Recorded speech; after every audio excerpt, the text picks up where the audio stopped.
Welcome to Session Sunday.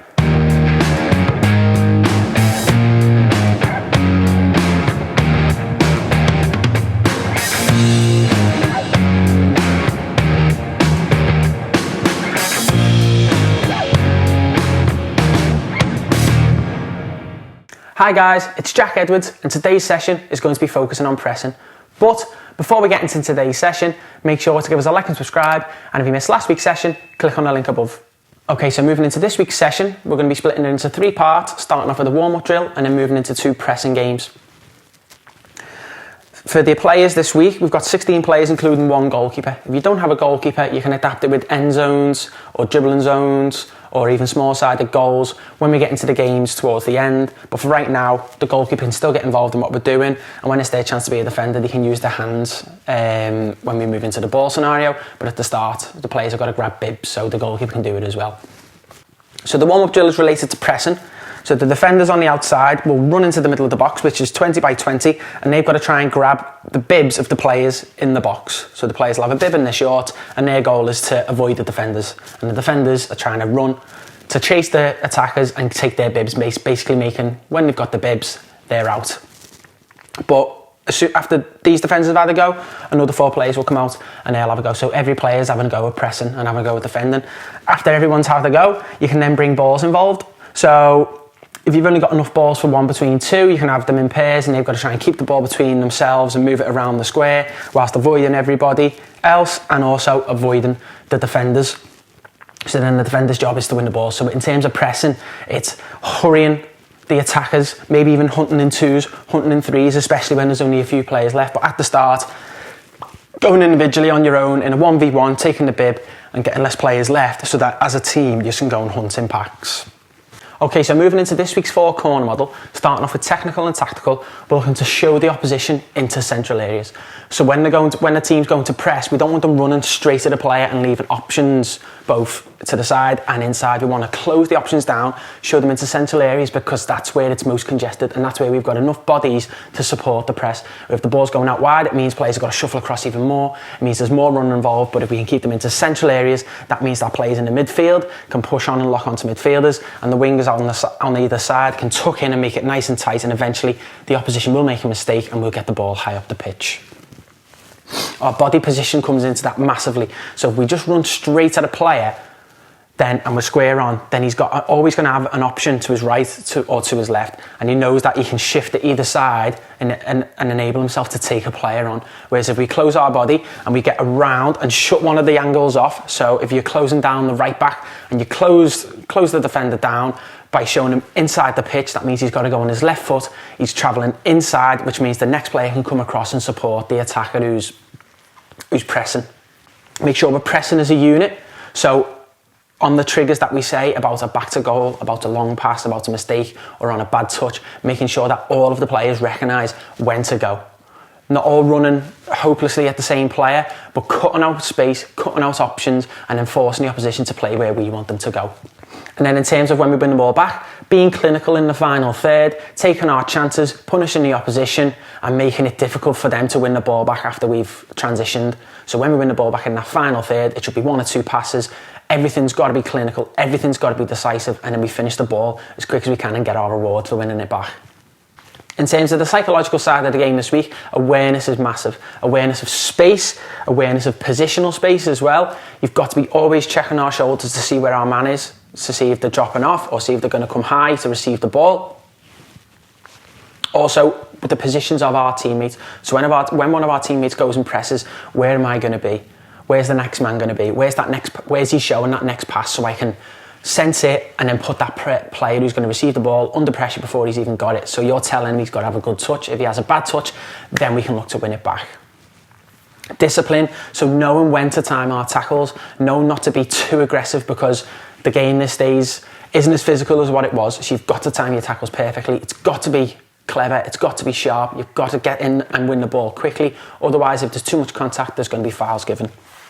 And then concentration, making sure if we do win the ball back 1 or 2, that we're not getting overconfident and thinking we can do the same things all the time. Having discipline, like we're saying, having focus, decision making as well, knowing when to press it, knowing when to hold our position, knowing where we're going to show the opposition. It doesn't have to be 1 or 2 passes. It could take 10, 15, 20 seconds. But as soon as we got the opposition in the area that we want them to be, that's when we can press as a team to win the ball back.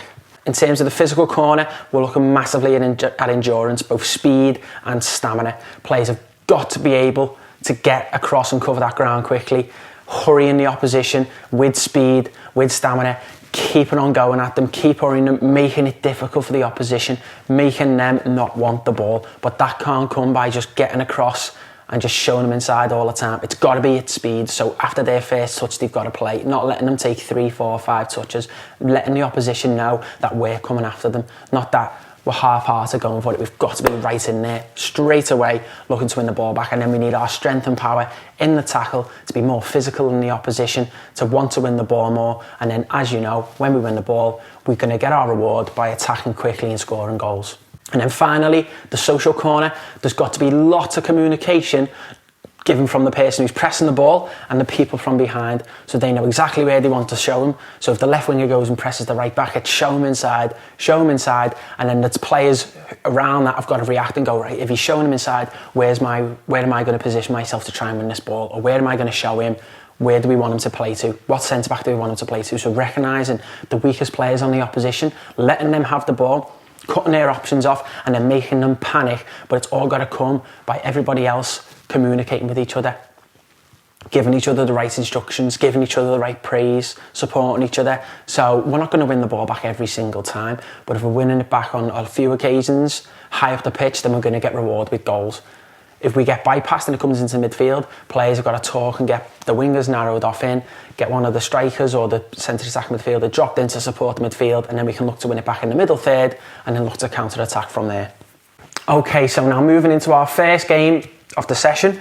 So we're looking at pressing obviously today. We've got no goals involved right now, but we've got 2 boxes. But on the tactics board here, I'm using the 2 semicircles. In terms of equipment for this session, we need obviously a bag of balls, bibs and cones. And then later on, goals if you can. If not, create end zones, create dribble zones, even like use the end zones as pass and receiving zones, things like that, or even a 1v1 area. And then in terms of the setup of this part of the session, we've got 30 yards of width and 40 yards of depth. And then a 5v5 box for one team's got a goalkeeper who stays in, and then the red team, their goalkeeper, swaps when the ball gets played into them. So the aim of the game is high pressing. So we're looking at the reds mainly when we move into the progression as well. So we're going to play into the blues or the reds. They're trying to manoeuvre the ball and get it in to the opposition's goalkeeper by just passing it in, so scoring a goal. When the blues play into the reds goalkeeper then brings it out and they will swap with somebody else so that they're not staying in at all times. So what the emphasis on the reds is, when the blues receive the ball quite high with their 2 defenders and even their goalkeeper who can play as well, can we try and win the ball back high up here? Can we gamble? Can we get men forward, forcing the opposition into tight areas, outnumbering them, winning the ball back high, and then looking to play into the goalkeeper and get a goal? Obviously the blues will just carry on in that aspect and we'll look to keep the ball.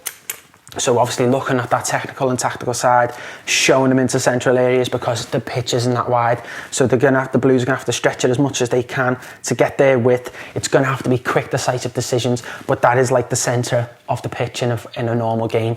It's tight, it's compact, that's where most of the bodies are. So we want to stop them getting the ball out wide. We want to make it difficult for them. If they play through, then it's fair enough. We've done our best. We can keep trying again and we can start sensing what decisions the other team's going to make the more and more that we go after them. And obviously when we win the ball back, can we be clinical? 1 or 2 touch passes. Can we be powerful? Drive past the defenders and look to score. Looking at formations and how we want to set up, making sure that we've got the ability to press. We haven't got too many people at the back. So with the reds, if the blues have got more people further up the pitch, can we sacrifice more players in here and outnumber them? Because if we make it difficult for them to get it to these players, then they're not going to be able to be effective. Whereas if they're not getting the ball and they start dropping in, then we can take more men with us as well. And eventually it'll become an 8v8 in there, or sorry, 7v7, obviously with the 2 goalkeepers being out there. But then if they want to make the pitch nice high and wide, it's up to them to say, okay, if you beat that press and get the ball into them, that's fair enough. And then that's when we've got to be strong in here. One man might have to drop off if we can start to sense that they're going to get the ball to them, but we want them to start pressing high, making it difficult for the opposition, and then the players in here to be ready to support the press. So like we're saying about pressing as a unit, making it difficult for these players to receive the ball.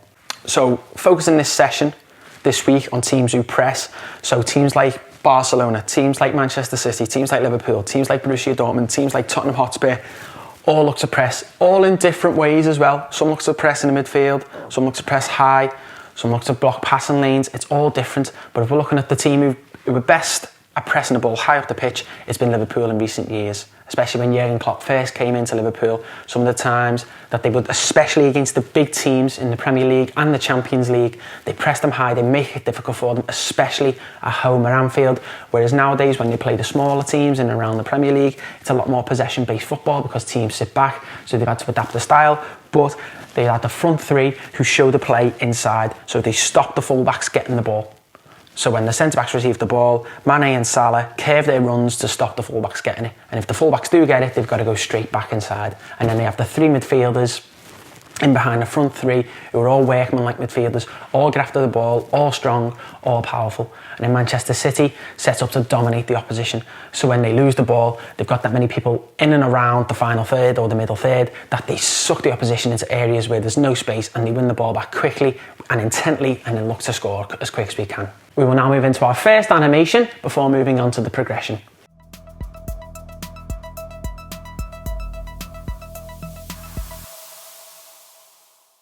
So moving into progression for this part of the session, we've now added in a halfway line in here. This is for the Reds. When they haven't got the ball, their goalkeeper can now come out and support the press when the ball is in the opposition half. So if the coach plays into the Blues here, and they've got their attacking four here, and then the two wingers come in deep, and then they might have two forwards, the goalkeeper can come out and support the press. When the ball goes into their half though, the goalkeeper has to drop back in. Obviously, and then if the ball gets played into that player, then he can instantly come out and play and somebody else drops in. So it's the emphasis now on the Reds is that, can we go and press them? Can we outnumber them in there? Can we win the ball back high? Can this player even push somebody else on now? So if he comes out a goal, can he push one of the attacking fullbacks or the wingers or the centre midfielders higher up the pitch to support the front forward players, stopping that ball, coming into here, get your reward by winning it high. We've pressed as a unit, and then can we go and score quickly? So that's a lot on our speed endurance side. So making sure that we're hurrying the opposition quickly. So when the ball goes into them, not just going in half-hearted, letting them take a touch, letting them go back to goal, getting some contact in there. So as soon as they got their first touch, you're touching them in the back, you're touching them in the shoulders, you're making you know that you're there. Yeah, you're right behind them, so they know that any mistake, it's going to cost them. That means the opposition have got to concentrate even more. Then their decision making's got to be brilliant. So, because then if they go into areas in here and they bop it out and they get out, that means that they just played fantastic. Teams can do it that way. If teams can get out the press, they practice well and they're playing well on the day. Even though it's an 8v7 situation, we've still got to be disciplined as the Reds. We don't want to all be chasing after the same ball too quickly. Force the opposition into areas where we can win the ball back and then get our bodies around the ball and then look to hunt in the packs, okay? Not just when the first ball gets played in and we're in a 2v2 situation here, waiting for players to support and we go and press, we get bypassed and then the opposition go in and score. Yeah, it's about being patient, it's about being disciplined, it's about knowing when to press and knowing when to just show the play where we want it to go. We will now move into our next animation before moving into the final part of this week's session.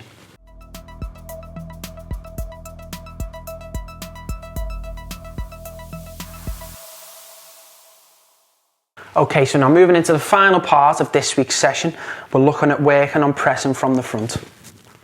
So the ball's going to start with the goalkeeper, so it's still an 8v7 scenario. The Blues have got 7 outfield players and their goalkeeper, whereas the Reds have got 8 outfield players. The Reds have got a 5v3 outnumbered to start with in the middle zone, and the Blues have got a 4v3 outnumbered in the final third. And then our end zone here is for the Blues to score in. So in terms of the setup for this part of the session, we've got 30 yards of width again as we did in the last part, and now we've got 50 yards of depth. So we've got 20 yards here, 20 yards in the middle, and then 10 yards for the Blues to score in at the end to start with. And then in progression, they will be not locked into their zones, and the lines will go to make it more difficult for them to start recognising where they should be. Make sure that they keep their position, basically. So what we're looking at is the Reds to stop balls going into the middle third, so making it difficult for the opposition. So what we're looking at here is the midfielder, or the number 10 it could be, to help screen passes. Everyone is locked into their zones for the Reds when they haven't got the ball. So when the Reds haven't got the ball, they have to stay in their zones. When the Blues have the ball, when the ball eventually, if they get it in, if they play into the midfield third, the two fullbacks can support the attack instantly. So if the Blues play in to one of their midfielders, the left back and the right back can both support the play, and they're looking to get the ball into the final third here to then score in the two end zones, which are small-sided goals. But if you don't have small-sided goals, you can have a dribbling line, so you've got to dribble across here, or you could have gates, and you've got to receive the ball through the gates to score. But we're looking at the Reds, so the emphasis on the Reds is when the goalkeeper plays out to the Blues, knowing our positions, where we should be, screening passes away from midfield, making it go across the back four. When it comes into here, stopping balls in, making sure we've all got the right position. When the ball travels high, we get higher as a team, and then eventually we're looking for, can we get the opposition into an area where we can win the ball back? So it might even be that they try and play into the midfield, but we've cut out all the passing lanes. Our midfielders win it back. We play into our front three, and then we look to finish in the final third. So all those things we spoke about in terms of the four-corner model, clinical when we win the ball back, pressing as a unit, support on each other, body position, so when the fullback receives the ball here, we're cutting both the line and the inside off, making sure that they can only go backwards. Yes, so then we know where they're going to play. We know exactly where the ball's going to travel, so the next player can sense where it's going to go, making sure we've always staying connected as a unit, so that if one player's out of position here, and the ball goes into the centre-back, and the striker goes and presses, all it then takes is maybe the centre-back to step into that space, and he can play straight in. Or all it takes is a midfielder to step out a little bit, and a player comes in and he plays straight in. That makes it too easy. The emphasis then is on the midfield third to press the ball when it goes in. So when the centre-back or the full-back plays into one of the players in here, not giving them any time on the ball, showing them backwards, pressing as a unit, making it tight, making it compact, forcing the opposition into decisions quickly, making them play into areas where we want them, especially in here when we start off with an overload before the full-backs get in.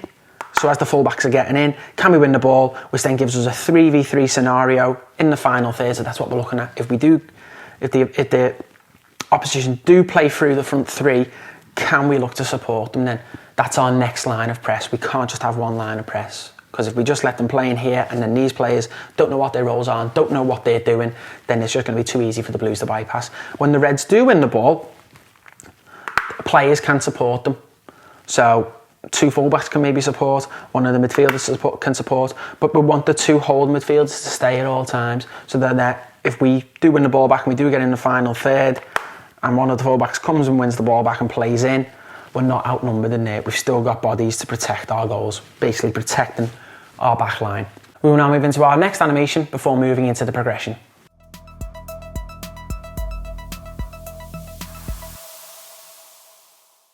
Okay, so now moving into the fan progression for this week's session.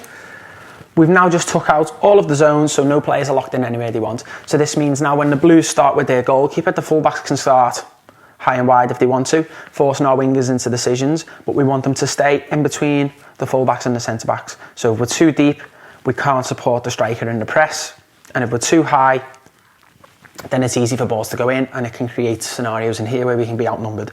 Then obviously we want our midfielders to lock on, our fullbacks to lock on when the ball's travelling. We don't want to lock on too early, because if a ball gets played in behind and a player might be faster than somebody else, then they've got the run on you. Whereas if you give yourself a yard, you can sense danger inside, going backwards as well, and then going in behind. So you've got that little bit of time on the opposition. So making sure our positioning, we're not too close, we're only going when the ball's travelling.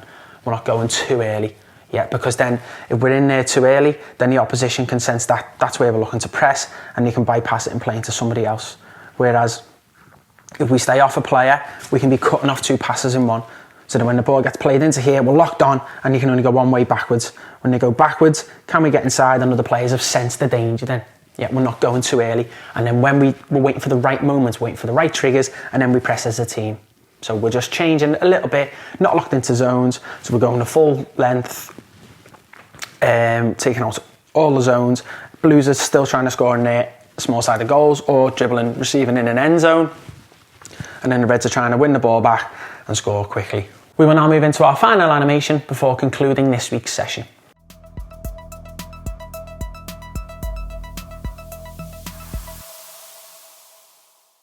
Thanks for watching this week's session. For more content, follow me on Instagram, Twitter and Facebook. The links will be in the description below, and we'll see you next week for another Session Sunday.